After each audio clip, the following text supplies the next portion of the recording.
शालू नाम की एक बच्ची थी। उसके स्कूल के सामने एक खाली मैदान था और उस खाली मैदान में एक इमली का पेड़ था। स्कूल खत्म होते ही वो हर रोज इमली के पेड़ के पास आती थी।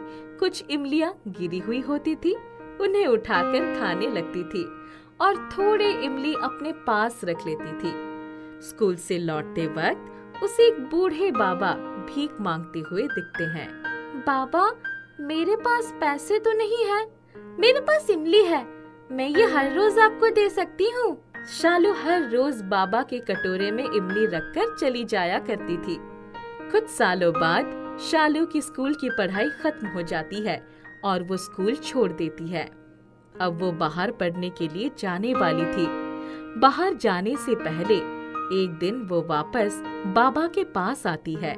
बाबा जी, मुझे माफ कीजिएगा, अब से मैं यहाँ नहीं आ पाऊंगी, ना ही आपको इमली दे पाऊंगी, क्योंकि मेरी स्कूल खत्म हो चुकी है, इसलिए मैं बाहर पढ़ने जा रही हूँ। जुग जुग जियो बच्ची, खूब नाम करो। शालू पढ़ने बाहर चली जाती है। एक दिन भीख मांगते मांगते वो बूढ़ा आदमी आगे बढ़ा जा रहा था। तभी एक गाड़ी आती है और उसे टक्कर मार देती है, जिससे उसकी मृत्यु हो जाती है। कई साल बीत जाते हैं। अपनी पढ़ाई पूरी करके शालू अपने घर वापस आ जाती है। वही उसकी एक अच्छी नौकरी लग जाती है। अब वो बहुत पैसे कमाने लगी थी। धीरे धीरे उसके घर की स्थिति और भी अच्छी होने लगी थी।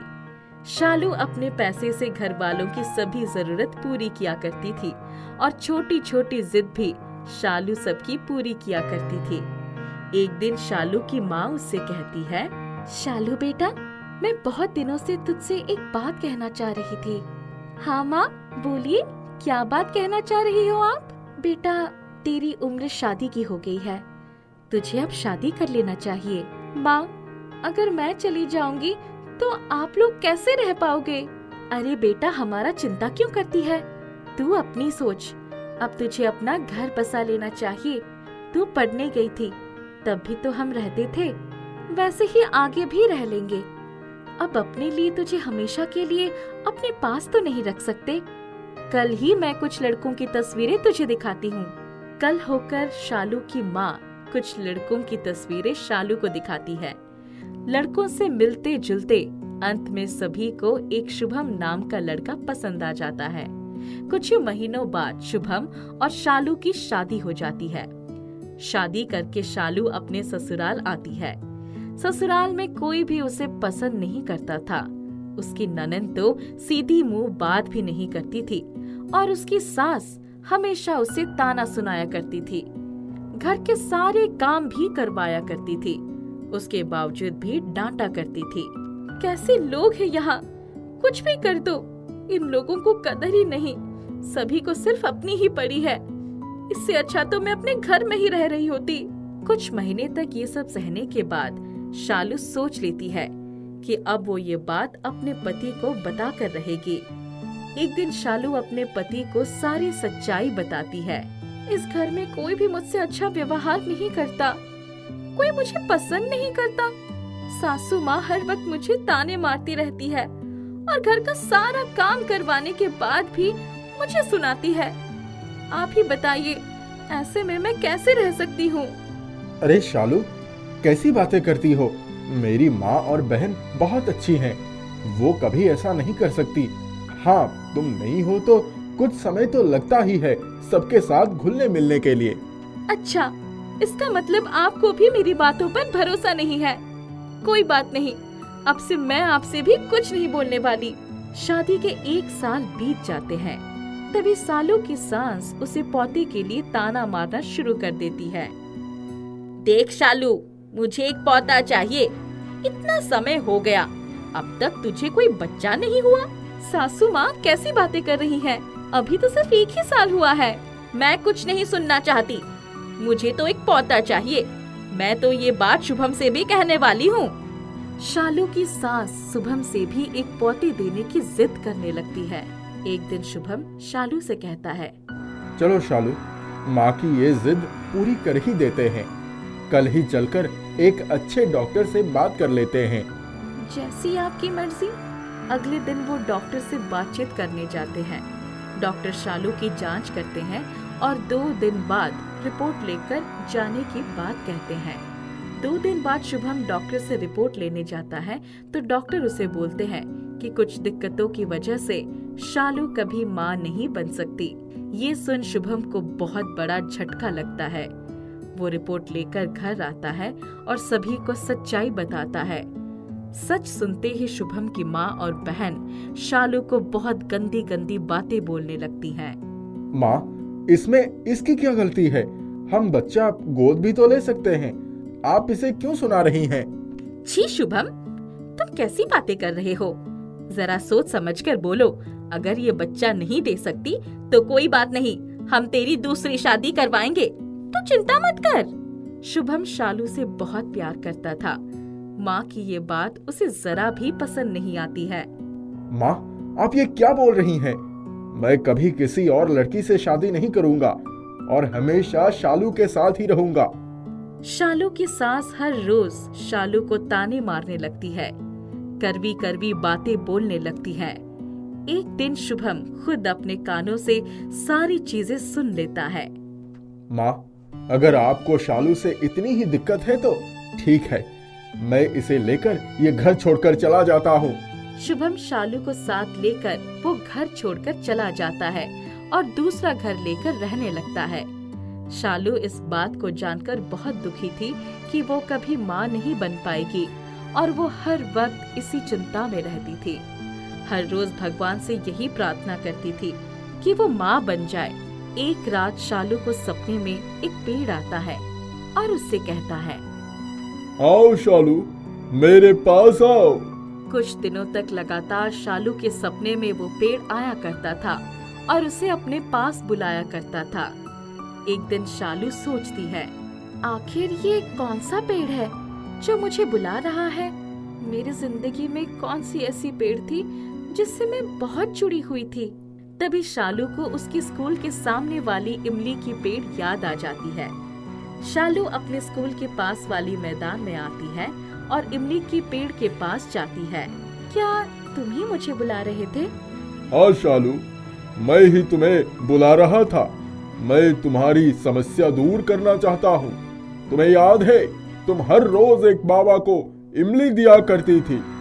तुम्हारे जाने के कुछ सालों बाद एक सड़क दुर्घटना में उनकी मौत हो गई। मैं उसकी आत्मा हूँ। अब मैं इसी पेड़ में रहता हूँ।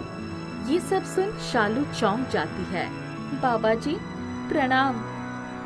शालू, तुम माँ नहीं बन सकती, इस वजह से तुम बहुत परेशान रहती हो।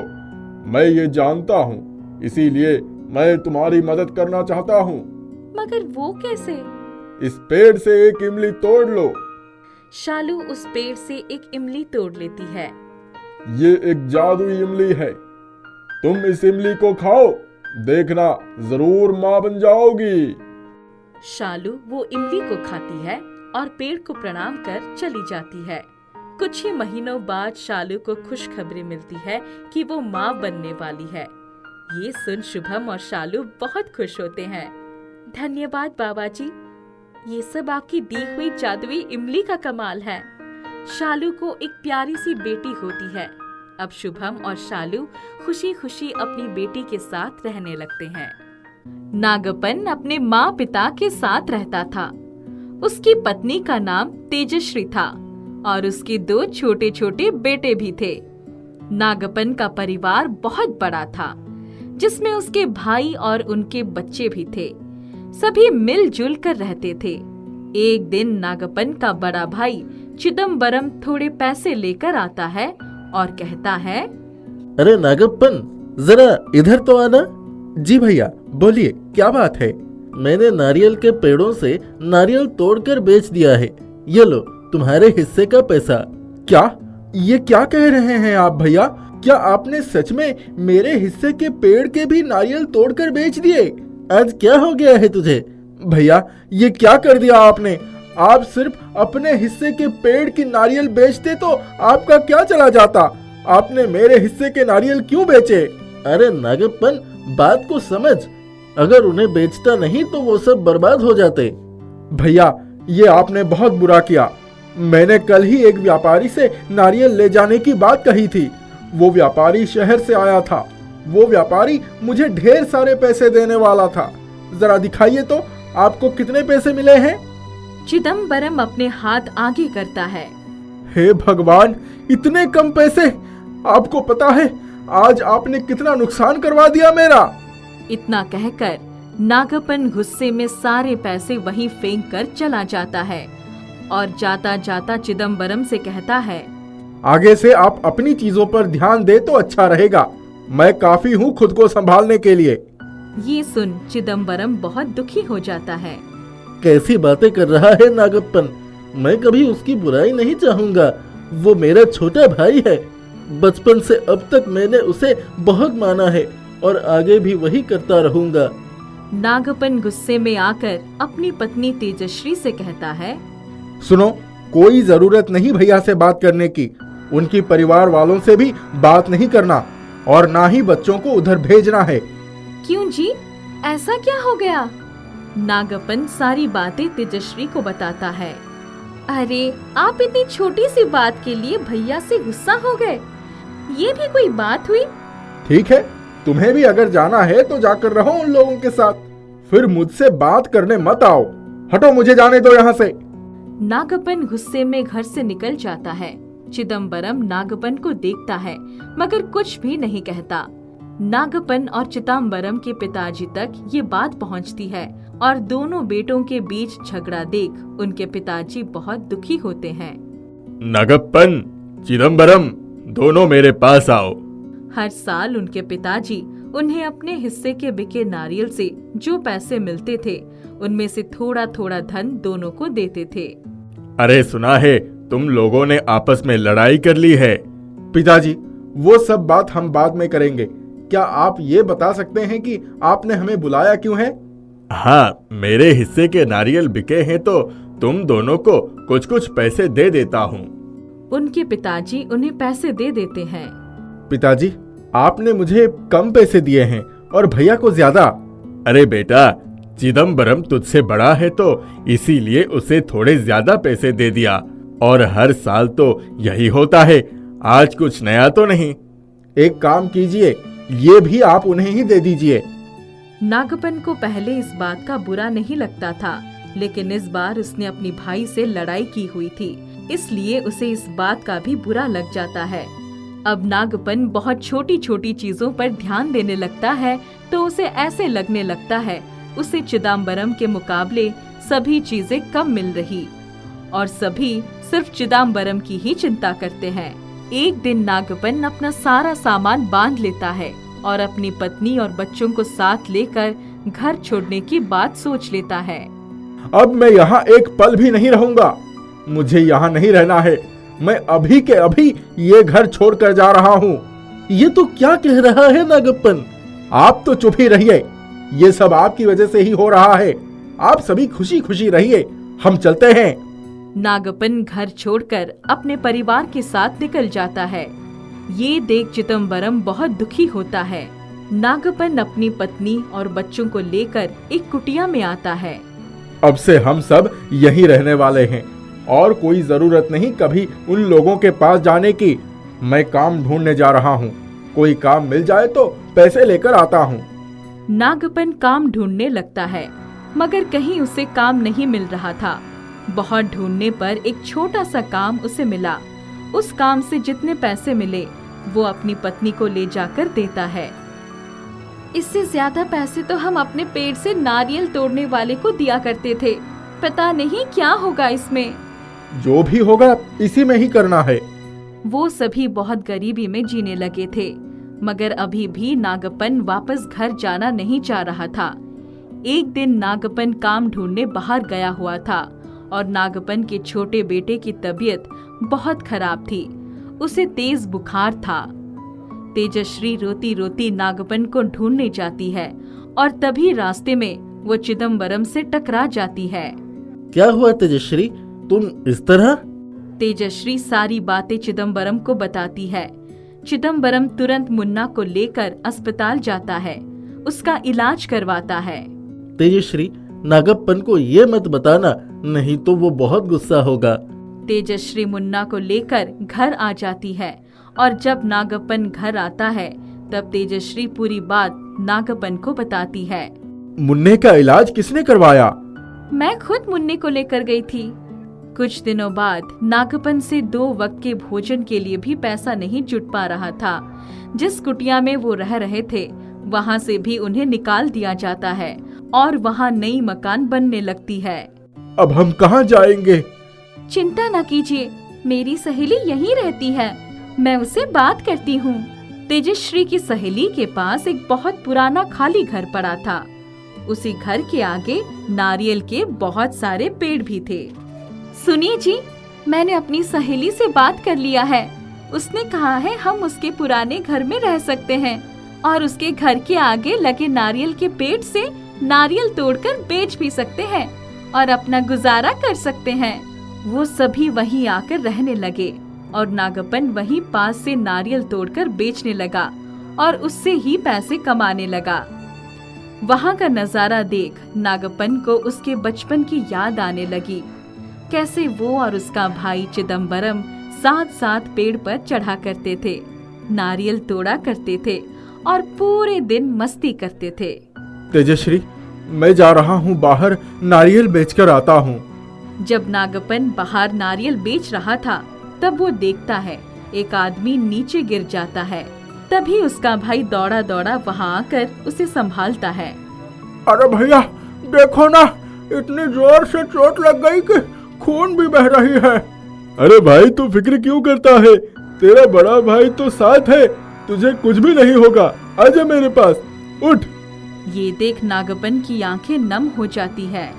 इसी तरह एक बार जब मैं पेड़ से नारियल तोड़ते वक्त गिर गया था तो भैया ने मुझे संभाल लिया था। हर रोज मेरा सारा काम वो करते थे। आज तक वो मेरे किसी काम को मना नहीं करते और मैंने उनके साथ कितना बुरा व्यवहार किया। दिन प्रतिदिन नागप्पन को उसकी गलती का एहसास होने लगता है और वो बहुत दुखी रहने लगता है। एक रोज दुखी होकर नागप्पन बाहर बैठा था। उसे दुखी देख एक बूढ़ा वहाँ आता है। क्या बात है बेटा, बहुत दुखी लग रहे हो? अगर कोई तकलीफ है तो बिना डरे मुझसे कह दो, मैं किसी को कुछ भी नहीं बताऊंगा। धन्यवाद दादाजी, आप पूछ रहे हैं तो मैं आपको अपनी दिल की बात बताता हूँ। नागप्पन सारी बातें उस बूढ़े को सुना देता है। अच्छा, तो क्या तुम अब सब कुछ पहले जैसा चाहते हो? जी, मगर ये मुमकिन नहीं, क्योंकि अगर अब मैं भैया से माफी भी मांगूंगा फिर भी उनके और मेरे दिल में वो बात तो रह ही जाएगी और कभी नहीं निकलेगी। ऐसा किसने कहा? जरूर ये मुमकिन है। एक काम करो, जाओ एक नारियल पेड़ से तोड़ कर लाओ। नागप्पन एक नारियल तोड़कर लाता है। इस नारियल के एक टुकड़े को अपने भाई के तकिए के नीचे डाल कर देखना, अगली सुबह वो ये सब कुछ भूल चुका होगा। क्या? मगर ये कैसे हो सकता है? ये एक जादुई नारियल है। जिस नारियल के टुकड़े को तुम अपने भाई के तकिए के नीचे रखोगे उसे किसी नदी में बहा देना, फिर देखना बचे हुए नारियल का रंग पीला हो जाएगा।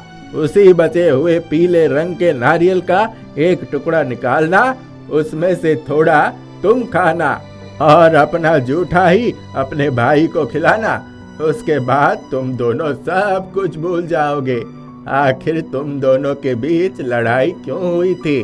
तुम दोनों पहले जैसे ही हो जाओगे। जैसा बूढ़ा बाबा ने कहा नागप्पन ने बिल्कुल वैसे ही किया। नारियल नदी में फेंकने के बाद एक टुकड़ा नारियल खाता है और अपना झूठा चिदम्बरम को खिलाता है। उसके बाद दोनों ही सब कुछ भूल जाते हैं और वापस पहले जैसे रहने लगते हैं। तेजश्री और उनके बच्चे भी वापस अपने परिवार वालों के पास आकर बहुत खुश होते हैं।